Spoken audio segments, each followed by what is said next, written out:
Big TV భక్తి సమాచారం WhatsApp ఛానల్లో జాయిన్ అవ్వండి. అన్ని విశేషాలు ఎప్పటికప్పుడు తెలుసుకోండి. అందరికీ నమస్కారం. Welcome to big TV.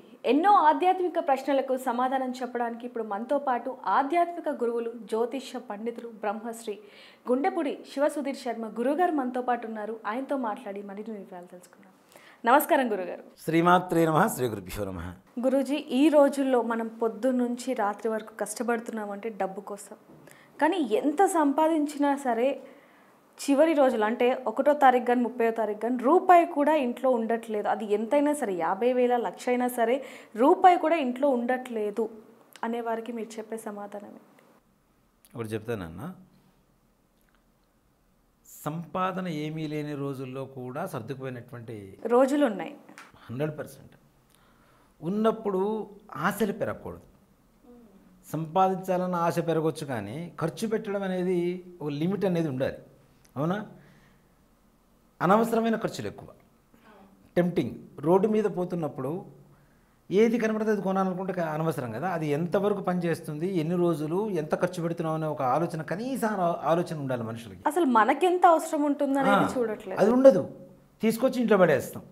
అది కరెక్ట్గా ఒక్కరోజు దాన్ని కరెక్ట్గా వాడతారో లేదో తీసుకెళ్ళి అటక మీద పడేస్తారు, షెల్ఫ్లో పడేస్తారు. ఇంకా దేనికి వాడరు. ఇలానే ఖర్చులు నియంత్రణ అనేటువంటిది తప్పనిసరిగా ఉండాల్సినటువంటి ఇది. గ్రహాల విధానంగా చూసుకుంటేనన్నా ఒక టైం, గ్రహస్థితి అనేటువంటిది ప్రతి ఒక్కళ్ళకి అప్ అండ్ డౌన్స్ అనేది ఉంటుంది. ఈ అప్ అండ్ డౌన్స్ గ్రహస్థితులు చెబుతున్నటువంటి విధానం ఏమిటి అంటే, ఇప్పుడు నాకు గురుడు బాగున్నాడు అని అనుకుందాం. గురుడు బాగున్నాడు, సంపాదన బాగా వస్తుంది. సంపాదన బాగా వస్తుందంటే అధికంగా ఖర్చు పెట్టమని కాదు. రాబోయే రోజులు గడ్డు కాలం ఉన్నాయి, దానికి కావలసినంత సంపాదన ముందుగా ఇస్తున్నారా, జాగ్రత్త పరుచుకోమని చెప్పి గురుడు చెప్తూ ఉంటే, నా గురుడు ఇచ్చిన సంపాదన మొత్తం ఖర్చు పెట్టేసుకుంటాను, తర్వాత దరిద్రం అనుభవిస్తానంటే తప్పు ఎవరిది అవుతుంది? గ్రహాలది కాదుగా, మనదేగా. అవునా? ఇప్పుడు నిజంగా నాన్న భోజనం అవసరం. ఇంటి వంటలు పోయి ఎన్ని రోజులైంది? ఇప్పుడు చాలా రోజులైంది. ఇంట్లో వంట చేసే ఆడవాళ్ళు లేరు, మగవాళ్ళు ఇంకా దాన్ని కూడా సర్దుకోవడం మొదలుపెట్టారు. కర్రీస్ పాయింట్లు బాగా వెలుస్తున్నాయి. ప్రతిదానికి ఒక సబ్స్టిట్యూట్. ఏది మనం చేసుకొని తినడం, మన చేతి వంట, ఇంటి వంట అనేది పోయి మీ ఇంటి వంట, మా ఇంటి వంట, పక్కింటి పంట ఇట్లాంటి పేర్లు వచ్చేసినాయి. ఇప్పుడు హోటల్ నేమ్స్ కూడా అవే ఉన్నాయి కదా. గోదావరి ఇంటి వంట, నెల్లూరి వారి ఇంటి వంట. అవును. ఇప్పుడు రోకలితో పచ్చడి చేసుకుంటాను అన్న మనం. పూర్వకాలంలో రోలు, రోకలి. ఈ రోకలి ఏదైతే ఉంటుందో మనకి, ఇది చండ్రకర్రతో తయారు చేస్తారు. చండ్రకర్ర ఉంటుంది కదా, చండ్రకర్రతో తయారు చేస్తారు. ఈ పచ్చడి నూరేటప్పుడు రాయికి తగులుతున్నప్పుడు ఐరన్ దాంట్లోంచి ప్రొడ్యూస్ అవుతుంటుంది. ఓకే. ఈ చండ్రకర్రలోంచి రాయికి తగులుతున్నప్పుడు ఐరన్ బాగా జనరేట్ అవుతుంటుంది. అది తినడం ద్వారా ఆరోగ్యం ఉంది.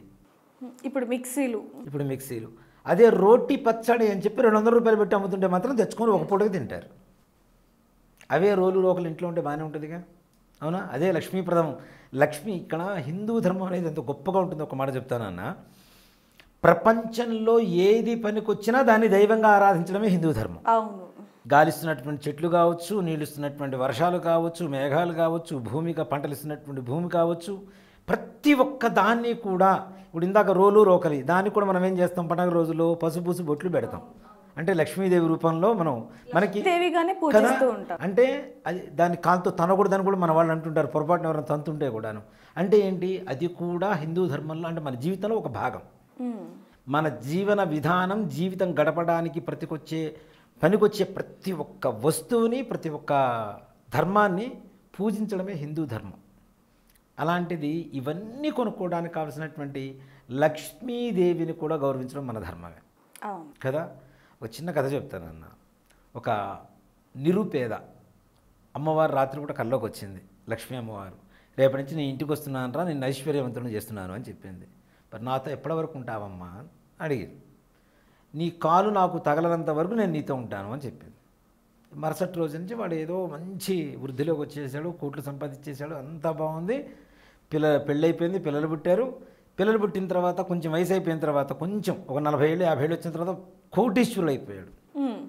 కొడుకుని ఎత్తుకొని కింద ఉన్న 10 రూపాయల నోటుని కాలుతో తీసుకున్నాడు. మరుసటి రోజు నుంచి దరిద్రం పట్టడం అనుభవించి ఉన్నట్టు ఐశ్వర్యం మొత్తం పోయింది. చెప్పింది కదా, నీ కాలు నాకు తగలనంత వరకు నీతోనే ఉంటానని చెప్పి. అలానే కాలు అంటే ఇక్కడ మన మనోభావనే చెబుతున్నా. ఏదైతే డబ్బు వచ్చిందో దాన్ని మనం ఖర్చు అంటే ఎంతవరకు ఖర్చు పెట్టాలో అంతవరకు ఖర్చు పెట్టాలి. భగవంతుడు ఖర్చుకు పెట్టుకోవడానికి ఖర్చు పెట్టుకున్నంత, దాచుకోవడానికి దాచుకున్నంత డబ్బులు ఇస్తున్నప్పుడు కూడా దాచుకునే డబ్బును కూడా ఖర్చు పెడుతున్నాము అంటే అది నిజంగానే అలక్ష్మీ యోగం అని చెప్తా, దారిద్ర్యం అని చెప్తాను. అలాగే ఇంట్లో ఉండేటువంటి ఆడవాళ్ళు కూడా దాన్ని తగ్గట్టుగా నడుచుకోవటం. ఇంట్లో కొన్ని కొన్ని ధర్మాలు ఉంటాయి. మన హిందూ ధర్మం ప్రకారం గృహస్థు ఆశ్రమ ధర్మాలు అని చెప్పి కొన్ని ఉంటాయి. గృహస్థం అంటే పెళ్ళైనటువంటి వాళ్ళు వీడు పాటించవలసినటువంటి ధర్మాలు కొన్ని ఉంటాయి. ఇవేవి పాటించట్లేదు. అసలు బొట్టు లేకుండా భర్త కంట పడకూడదు అనేటువంటిది శాస్త్రం. రాత్రిపూట బొట్టు బిళ్ళ తీసి అద్దానికి అంటించి పడుకుంటే ఇంకేముంది? అంటే చెప్తున్నాను కాదు, కాపురం చేస్తున్నది భర్త చనిపోయినటువంటి ఆడవాళ్ళతోనా, భర్త ఉన్నటువంటి ఆడవాళ్ళతోనా? భర్త కాపురం చేస్తున్నది బొట్టు లేకుండా. మంగళసూత్రాలు దండానికి తగిలిస్తారు. ఒక్కసారి మంగళసూత్రము కట్టేటప్పుడు మాంగళ్యంతంతున నేనా మమ జీవన హేతున కంఠే వత్నామి సుభగే త్వంజీవ శరదాం శతం అని చెప్పి చదువుతున్నారు.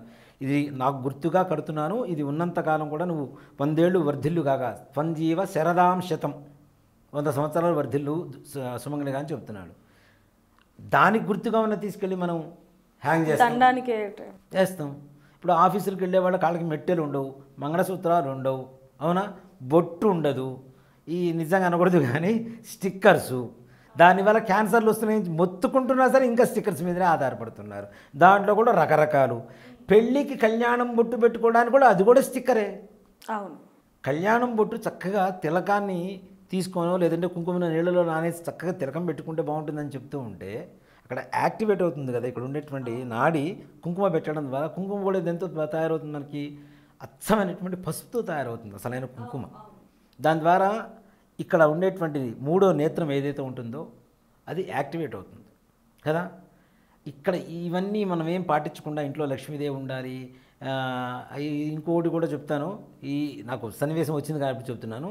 దరిద్రపోటు ఒక నైటీలు ఉన్నాయి కదా, దాని పేరే నైటీ. ఈవినింగ్ 6 తర్వాత వేసుకునేటువంటిది కదా. పొద్దున లేచినప్పటి నుంచి రాత్రి వరకు అదే నైటీ. గిన్నెలు తుడిచినా అదే నైటీ, ఇట్లా చీతుకున్నా అదే నైటీ, ఏదన్నా స్టవ్ మీద ఉన్నది తీయాలన్నా అదే నైటీ, భర్తకు అన్నం పెట్టేటప్పుడు అదే నైటీ, చివరి పడుకునేటప్పుడు అదే నైటీ. ఏమాత్రం ఉంటుంది నాన్న? అవును, ఇంకోటి కూడా చూసుకోవచ్చు గురూజీ. ఇంట్లో ఆడవాళ్ళు, పెళ్ళైన ఆడవాళ్ళు ముఖ్యంగా ఏడుపు ముఖంతో ఉండటం, నవ్వకపోవటం కూడా కొంతవరకు దరిద్రానికి ఆహ్వానం పలికినట్టే అంటూ ఉంటారు. తప్పనిసరిగా నాన్న ఒకటే మాట చెప్తా. తుమ్మ చెట్లు ఉంటాయి, తుమ్మ ముళ్ళు చెట్లు ఉంటాయి కదా, వాటిల్లోంచి సూర్యుడు వస్తూ ఉంటాడు, తుప్పులాడుతూ ఉంటాడు. కొంతమంది ఆడవాళ్ళ మొహం ఎప్పుడు చూసినా అంతే ఉంటుంది. ఎన్ని కోట్లున్నా అంతే, ఎంత ఉన్నా అంతే, భర్త ఎంత ప్రేమగా చూస్తున్నా అంతే, ఇంకా ఏదో కావాలి. నేను ఒక వీడియో చూశానన్న, ఒక పెద్ద స్విమ్మింగ్ పూల్ తయారు చేయించారు. కొన్ని కోట్ల రూపాయలు ఖర్చు పెట్టి స్విమ్మింగ్ పూల్ తయారు చేయించి మధ్యలో ఒక టైల్ వేయటం ఆపేశారు. ఒకే టైల్, ఒక్కొక్క టైల్ వచ్చేసరికి మంచి కాస్ట్లీవి అందరికీ చూపిస్తున్నాడు. ఆ హోటల్లో కట్టించారు ఇదంతా.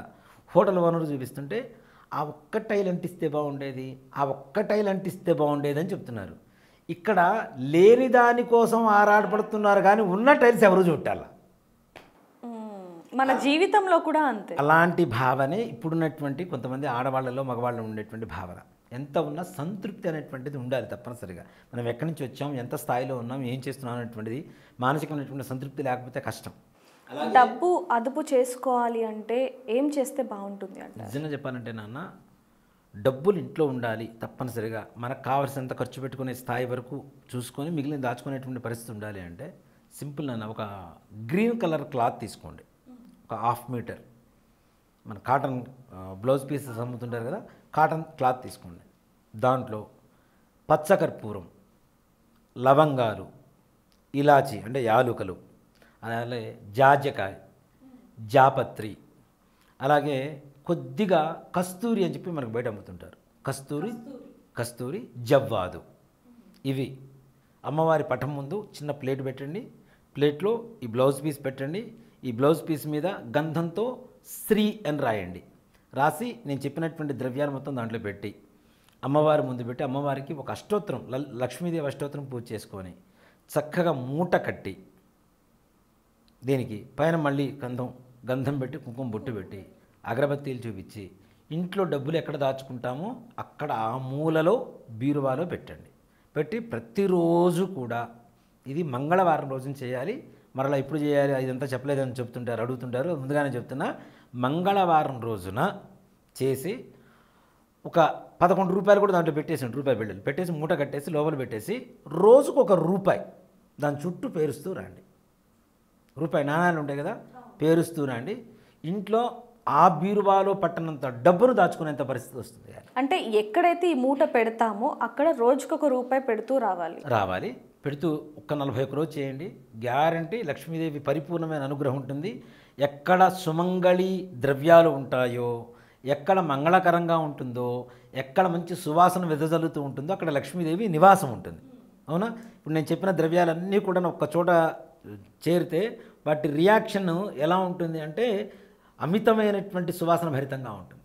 పచ్చకర్పూరం ఇవన్నీ కలుస్తున్నప్పుడు. అయితే గురూజీ ఇక్కడ ఒక చిన్న అనుమానం, చాలామంది కూడా ఇప్పుడు మీరు చెప్పిన ఏదైతే పరిహారం ఉందో అది చేస్తారు, కానీ ఇంట్లో మాత్రం అదే డబ్బు ఎక్కువగా బయటికి తీసుకెళ్ళటం, అంటే దుబారా ఖర్చులు చేయటం, అదే ఏడుపు ముఖంతో ఉండటం, ఈ విధంగా చేస్తూ ఉంటారు. అలాంటి వాళ్ళకి ఏం చెప్తారు? నిజంగా చెప్పాలంటే ఆడవాళ్ళు ముఖ్యంగా మాట్లాడే మాటలు కొన్ని ఉంటాయి. నాన్న, నువ్వు చస్తే బాగుండు, వెధవ, దరిద్రుడు, ఇంటికి దరిద్రం పెట్టినట్టు పెట్టావు, పిల్లల్ని కానీ భర్తని కానీ ఇట్లాంటి చెడు మాటలు మాట్లాడకూడదు. ముఖ్యంగా మనకి తథాస్తు దేవతలు అని చెప్పి ఒకటి మనం వింటుంటాం మన హిందూ ధర్మం ప్రకారం. వీళ్ళు అన్నప్పుడల్లా వాళ్ళు తథాస్తు అంటే జరుగుతుందనే కదా. అది జరిగితే బాధపడేది ఎవరు? మళ్ళీ ఇంట్లో ఉండే ఏమేగా కదా. అలాగే భర్తని బయటికి పంపించేటప్పుడు ఎక్కడికి వెళ్తున్నావు, ఎప్పుడు వస్తావు, ఎన్నింటికి వస్తావు, ఏం చేస్తున్నావు, నాకు వీడియో కాల్ చేయి, నాకు ఫోటో తీసి పంపించు, ఇట్లాంటి ప్రశ్నలు వేయకుండా ప్రశాంతంగా బయటికి పంపించండి. ఇంట్లో వాతావరణం కూడా ఆనందంగా ఉంటే ఇప్పుడు మీరు చెప్పిన ఏదైతే పరిహారం ఉందో అది కూడా అద్భుతంగా వస్తుంది. అసలు ఒక మాట చెప్తానన్న, ఇంట్లో ఆడవాళ్ళు నవ్వుతూ ఉన్నంతకాలం ఇలాంటి అసలు పరిహారాలు కూడా అక్కర్లేదని చెప్తా. అత్యంత పరమ పవిత్రమైన ఖరీదైనటువంటి ఒక పరిహారం ఏదైనా ఉంది అంటే ఇంట్లో ఇల్లాలి చిరునవ్వు తప్పితే ఇంకోటి రెండోది లేదని చెప్తా. చిరునవ్వే సిరినవ్వు అవుతుంది, గ్యారెంటీ. దాంట్లో అనుమానం ఏం లేదు. సిరి సంపదలు తెస్తుంది. అలా ఎన్ని పూజలు చేసినా ఏం చేసినా ఇంట్లో ఆడవాళ్ళు అట్లానే ఉన్నారంటే మాత్రం ఏ రకమైనటువంటి ప్రయోజనం లేదు. ఫస్ట్ మారాల్సింది ఇంట్లో వాళ్ళు. నిజంగానే ఇంట్లో డబ్బు నిలవట్లేదు అంటూ బాధపడుతున్న వాళ్ళు ఈ వీడియో చూస్తే వాళ్ళకి అసలు ఏం చేయాలి, ఏ విధంగా ఇంట్లో ఉన్న వాతావరణం మార్చుకోవాలనేది చాలా చక్కగా అర్థమవుతుంది. గురుజీ, థ్యాంక్ యూ అండి. Thank you. శ్రీమాత్రే నమః. శ్రీ గురుభ్యో నమః. For more videos like this, subscribe Big TV channel.